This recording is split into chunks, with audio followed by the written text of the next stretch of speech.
El virus de la extinción.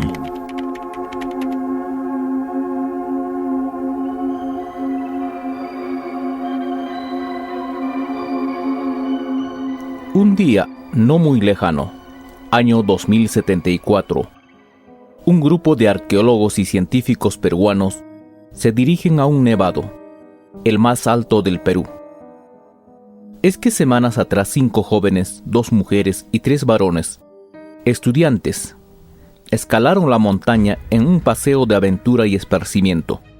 Llegaron hasta lo más alto del monte, debido a que el glaciar que cubría el cerro, por el efecto del calentamiento global, o el llamado efecto invernadero, casi había desaparecido. Y esto ocurrió con todos los glaciares. Desaparecieron los nevados. Por esta razón, los paseantes pudieron introducirse a lugares más recónditos de la montaña, a territorios que nunca antes llegara alguna expedición de seres humanos. Si años atrás todo estaba cubierto de nieve, ahora se podía observar todo lo que el nevado había escondido durante miles de años bajo sus glaciares. Era la primera vez que montañistas tan jóvenes llegaron a lo más alto del collado, a donde nadie se había atrevido a llegar hasta ese momento. Pero estando en la cumbre, al otro lado del precipicio, divisaron una especie de planicie donde aún quedaba escasos hielos. Se podía distinguir la nieve color verdoso, pero de entre ellos emergían unas construcciones extrañas que se infundían de recovecos y aparentes túneles. Desde donde se encontraban era casi difícil acceder hasta el lugar. Los separaba escarpados abismos y barrancos. Pero la curiosidad de ver de lo que se trataba aquello hizo que se pusieran en marcha para cruzar hacia el lugar. Ellos poseían sogas y toda clase de herramientas para escalar.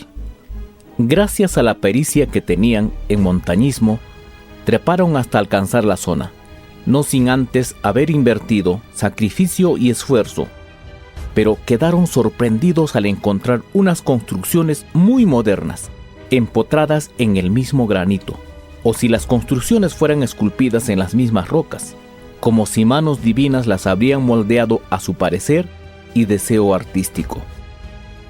Toda la estructura había sido adaptada en la misma montaña.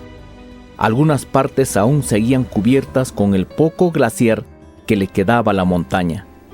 Quedaron absortos con la maravilla de ciudadela que se les presentaba. Recorrieron y observaron toda la construcción. Allí, en el piso encontraron algunas vasijas de barro con forma de botellas. Había uno en cada recoveco. Uno de ellos pronunció: «Creo que hemos descubierto otro Machu Picchu». Se miraron entre ellos, sonrieron y se abrazaron muy contentos. Se tomaron una cantidad de fotos para que todo quede registrado para la historia del Perú. Se filmaron una y otra vez. Se sentían los nuevos descubridores. Uno de los jóvenes observó con aplomo y acierto la exótica arqueología. Él era un estudiante de esta ciencia y dijo: «Según los estudios que hice en la universidad, ninguno de estas construcciones pertenece a la cultura inca. Esta arquitectura supera en mucho a cualquier complejo arqueológico existente en la Tierra. O quizás no se ha descubierto algo parecido. Puede que sea un pueblo o cultura que tenga ciertas maneras de vivir, en este caso, en las cumbres de las montañas altas de la Tierra. Y esa sería la razón del por qué nadie los ha descubierto hasta ahora». Luego, locos de contento, para presumir a sus amigos y familiares, los subieron a la nube, a internet, a sus redes personales, siendo que las fotos y videos eran sumamente extrañas. Una rareza que la gente lo observaba con intriga. Fue así que en pocas horas aquellas fotos recorrieron el mundo. Se hicieron virales, así como suena, virales. Ya para cuando los muchachos regresaron a la ciudad, eran famosos, y una cantidad de prensa los esperaba en el aeropuerto Jorge Chávez de Lima.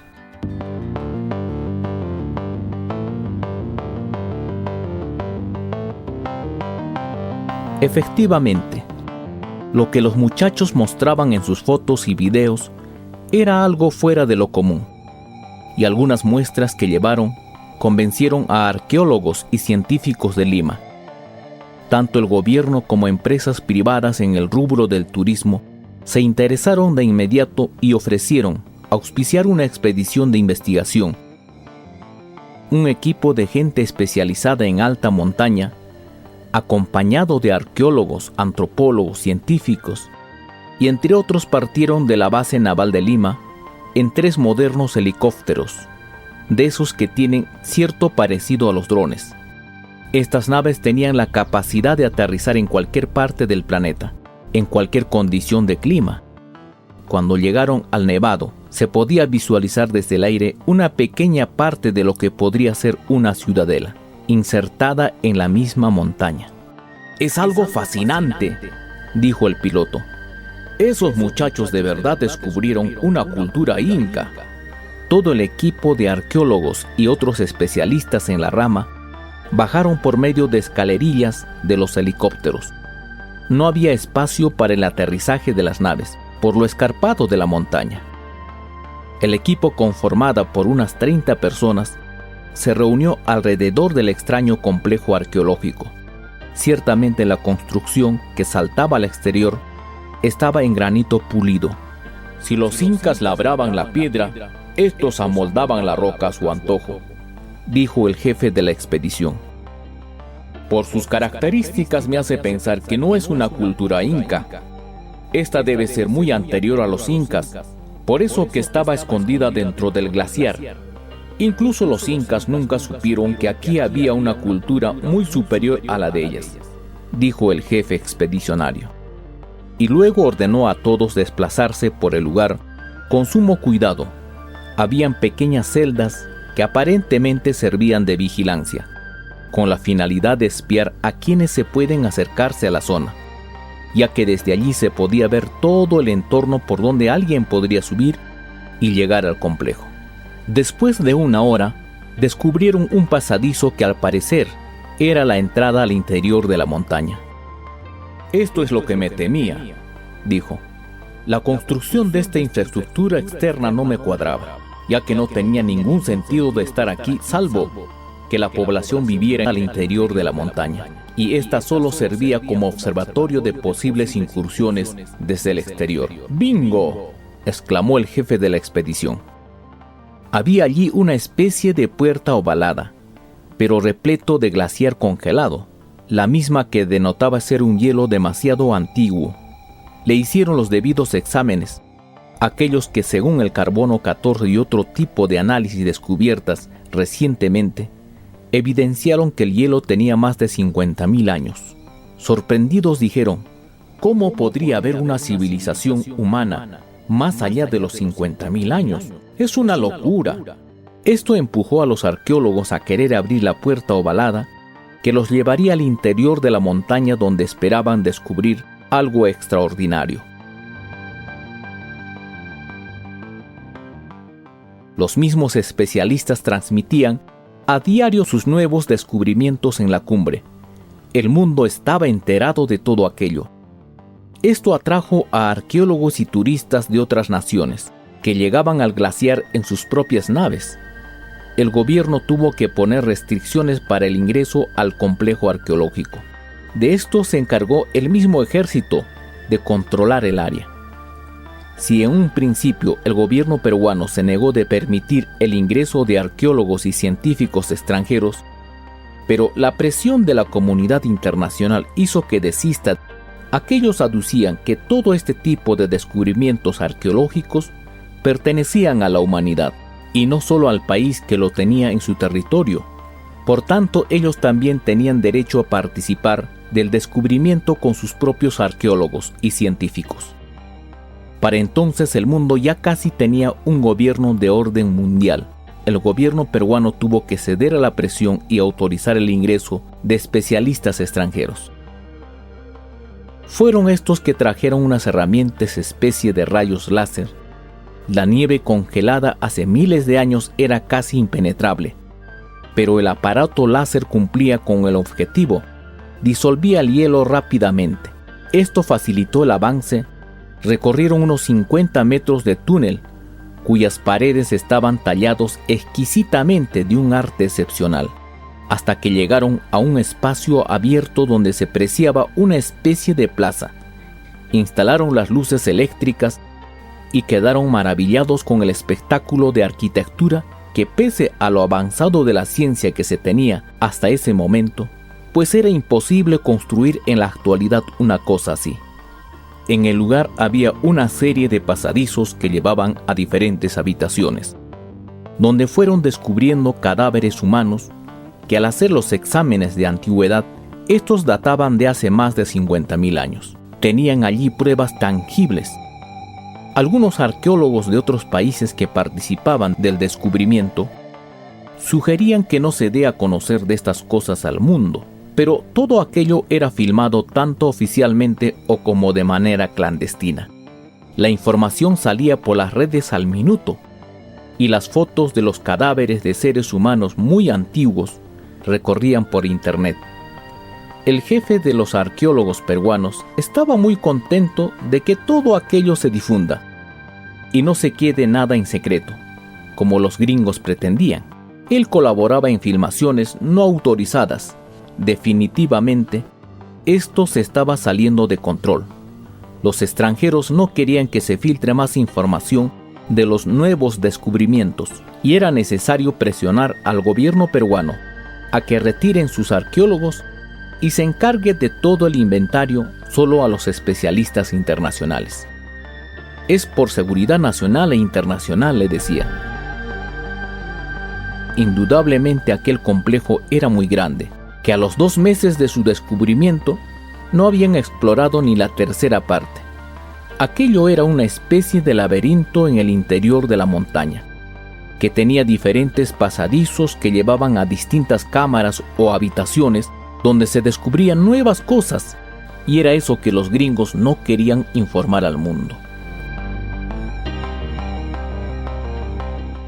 Pero uno de aquellos días, un grupo de unas 15 personas abrieron una puerta de color violeta, que era una puerta muy diferente a los otros portones por los cuales habían pasado hacia otras habitaciones, mientras otros grupos estaban por otras cámaras y pasadizos.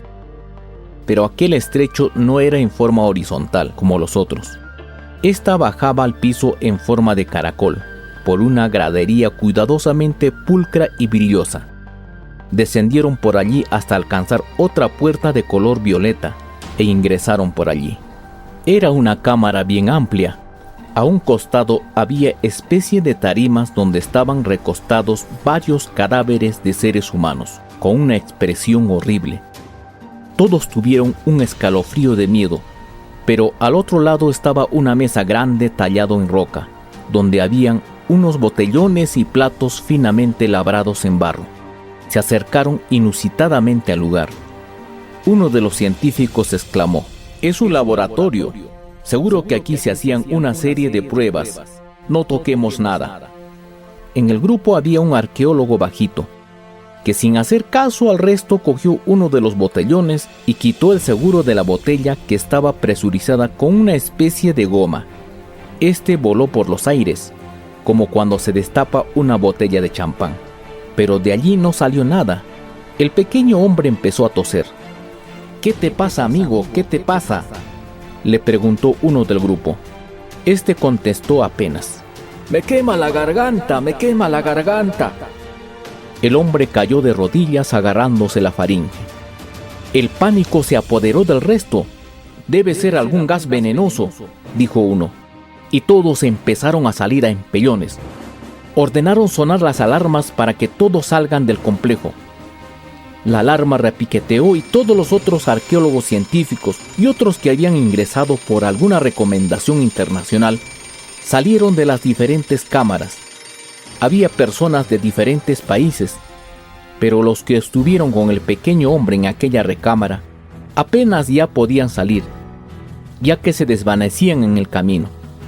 Se decían unos a otros: «Debe ser el gas que respiramos.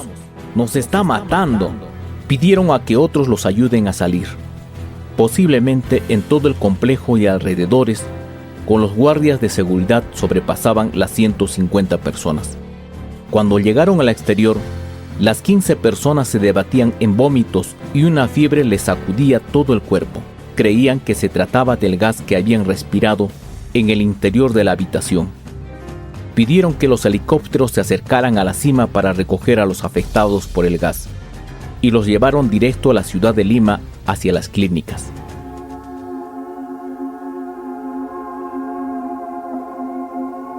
Pero los que habían quedado en la cima y los que tuvieron contacto con los afectados también enfermaron casi de inmediato, con los mismos síntomas. Incluso hubo gente que fue a auxiliar al arqueólogo Bajito. Cuando llegaron ya estaba muerto, apenas pudieron sacarlo. Esto gracias a las máscaras antigases que se habían puesto. Cuando llegaron afuera con el cadáver entre manos, se sintieron también enfermos. La cobertura facial no los había protegido. Desde que llegaron las personas enfermas al hospital, los doctores les hacían una serie de exámenes y análisis.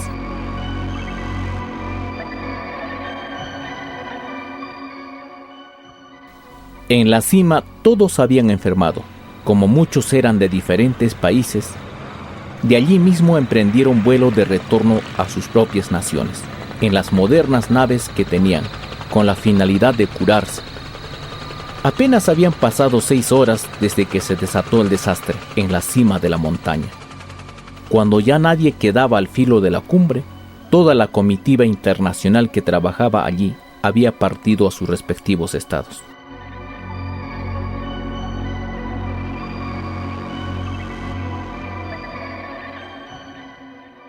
Nunca se sabría cómo se expandió el virus rápidamente por todo el mundo. Cuando por fin los doctores de la clínica que habían atendido a los 15 primeros contagiados declararon que se trataba de un virus desconocido.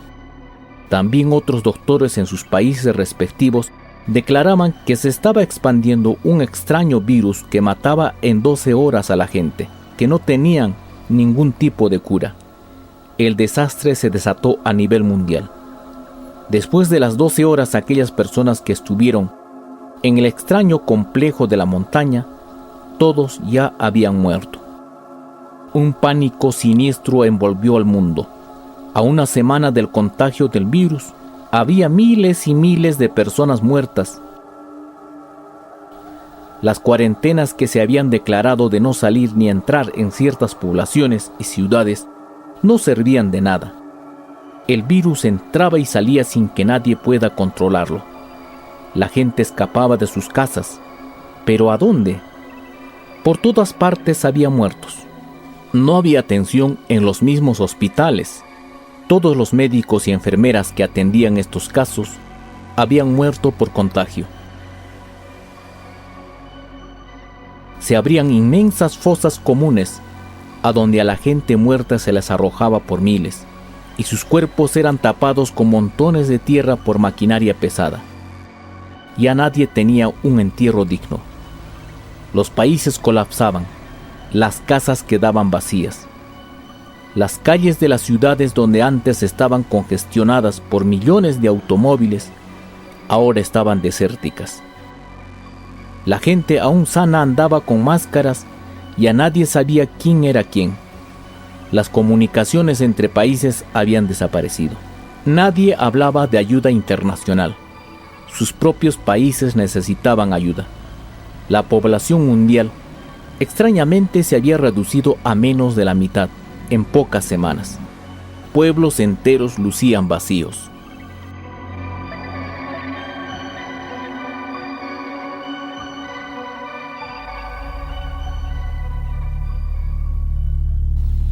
Los muchachos que la primera vez encontraron el complejo arqueológico inexplicablemente no enfermaban y caminaban sin necesidad de utilizar ningún tipo de máscara. Ellos pasaban una crisis de lo peor. Se sentían culpables de la mayor debacle mundial, quizás del fin de la humanidad. Cuando caminaban vagando por las desérticas calles de una ciudad, les alcanzó una nave de donde bajaron varias personas con respiradores antivirus. Se les acercaron y los invitaron que fueran con ellos. Eran especie de doctores que les dijeron: hemos fracasado con todas las pruebas, pero ustedes son el resultado de la esperanza. Los ubicamos hace días por un observatorio satelital. caminando como si nada pasara por todas partes. No entendíamos por qué no les atacaba el virus. Luego, cotejando los datos, nos dimos cuenta que ustedes son los que llegaron por primera vez al complejo arqueológico y tuvieron allí inmunización o cura. Creemos que si seguimos buscando en el complejo, podemos encontrar el antídoto al virus. Estas personas de la antigüedad posiblemente ya tenían la cura. Algo descuidado que hicieran en su momento les condenó a la desaparición de su civilización, pero por lo que hemos investigado, ellos ya tenían la cura para este mal, y ese resultado también son ustedes.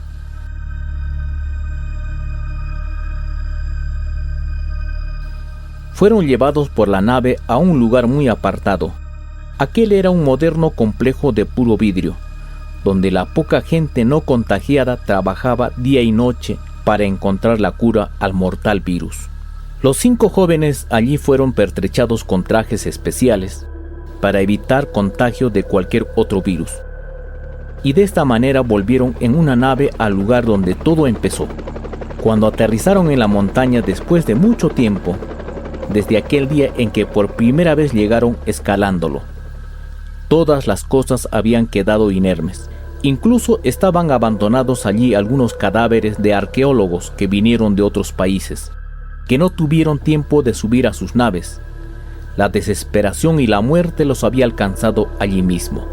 Ingresaron en aquel tenebroso lugar. Fueron enviados directamente a la habitación donde empezara el desastre apocalíptico de la humanidad. Cuando llegaron allí, observaron el botellón roto en el piso, el que contenía el virus. Suspiraron al entender que todo había empezado allí, en su país, por increíble que parezca. Rebuscaron por todas partes. Encontraron varias botellas de barro parecidos. ¿Quién sabe qué tipos de virus mortales estaban encapsuladas allí? Las acomodaron en otro lugar cuidadosamente, hasta que en uno de los estantes descubrieron unas botellas extrañas, que cuando llegaron la primera vez lo vieron en el exterior, pero aquellas estaban abiertas. Posiblemente parte del antídoto estaba entre la nieve, a la que ellos tuvieron contacto físico, y sin querer se inmunizaron a lo que vendría después. Sacaron los frascos cuidadosamente y volvieron en la nave con cierta esperanza. Los llevaron a la edificación de donde les encargaran la búsqueda del antídoto. El contenido de estos fueron analizados y puestos a prueba en el laboratorio. Efectivamente, aquel químico mataba la cepa del virus mortal. Gracias a los componentes del antídoto, descubrieron la fórmula con lo que empezaron a fabricar la cura a gran escala para salvar la vida de la poca gente que quedaba en el planeta. La noticia de la cura se esparció rápidamente. Desde Perú fueron enviadas a diferentes países solo la fórmula. En sus respectivas regiones se encargaron de fabricarla e inmunizar a la poca gente que quedaba. Fue así que los pocos seres humanos se libraron del azote del mortal virus. Pero la humanidad ya no sería la misma. ¿Cuántos años se necesitaba para volver a repoblar el mundo? Pues la raza humana había llegado casi al borde de su extinción.